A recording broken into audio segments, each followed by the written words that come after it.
So Apple has just released a bunch of new products, one of them being the iPhone SE. Now, if we look at Apple's launch history for iPhones, we can see that the iPhone SE was last released in 2020. That was just under 2 years ago, and they're already launching a new one. So it begs the question, is it really worth it, or why should you buy this? If we look at their previous launch cycle, it was in 2016 to 2020. Now that's a 4-year gap, which for most people is when they usually upgrade their phones, every 3 to 5 years. But this one is only 2 years. And what does this phone offer? Not much over the last. Let's take a quick look at the specs of the new iPhone SE. It has a 60Hz screen at 1334 by 750 pixels with 625 nits of peak brightness. You know what's funny about these? These specs are actually exactly the same as the iPhone 8. Now, I'm very familiar with the iPhone 8 as I actually have one myself, and it is not the best of phones at the best of times. But what's really interesting is that the iPhone 8 was released in 2017. So it's been 5 years and now they're releasing another iPhone 8, essentially, with 5G in 2022. So you may be wondering, what other similarities are there? The main camera is 12 megapixels, which is standard in most iPhones, along with a f1.8 aperture.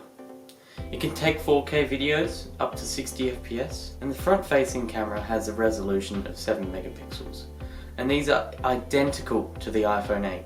The security and unlocking method of the iPhone is still the classic home button, and this is the exact same as the iPhone 8. But I hear that Face ID is quite annoying when you're wearing a mask, so I guess this could be a pitch if you're constantly wearing a mask, but honestly, it's not worth it.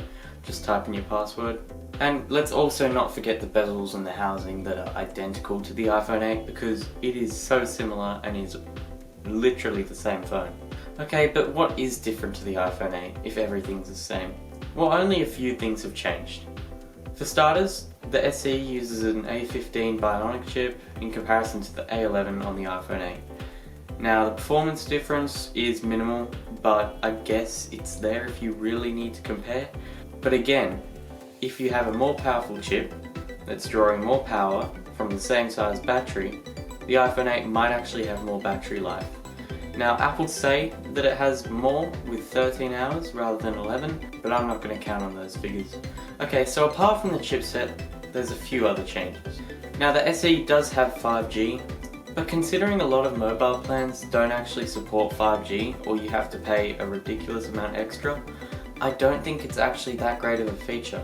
Yes, it is good to be ready and future ready, but I really don't think that it represents what needs to be done. It's really more of a marketing gimmick that Apple uses, and I'm not really sure about the actual use case. But I guess it's there if you want it. Another thing that got changed is the battery capacity. Now, the last iPhone SE got nearly 4 hours of battery life in MrWhoseTheBoss's testing. I'll link that down below. And he compared it to the 13 Pro Max and the 12 Pro Max, I believe. But that is so dismal. I mean, you take into account how much you use your phone daily, and that will drain so fast. In comparison, the iPhone 13 reached about 8.5 hours, more than double that of the SE. Now, Apple have said that they've improved the battery life, but how this translates to real-world performance will vary. And pretty much this is all that has changed, aside from a few minor tweaks. As I was scripting this video, I found a very interesting quote from a Channel 9 article, which takes a very interesting perspective. The iPhone SE will be desirable for those who are still using older iPhone 6, 7 and 8 devices, a familiar design but with the latest performance, ensuring their new phone will get software updates for many years to come. I don't know what the hell you're thinking, Trevor Long, but if you're using an iPhone 6s, 7 or 8 like I do, it's not worth the upgrade and is not worth it. Maybe on a 6 though, because it is lacking software updates now, but really it's not worth the upgrade. But I really don't feel as if there is a big enough performance jump from a 7 or 8.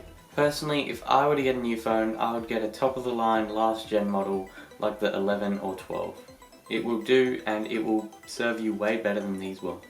So what is the purpose of the iPhone SE then? Well, my theory is that it serves for people who can't really afford to get into the top of the line Apple but still want to use an Apple product. and it sort of targets that Samsung A series. Or it's just for those people who don't want to let go of the home button. Tell you what I don't want you to let go of, please subscribe, I'm desperate. Thank you for watching, this is TechBiz and I'm out.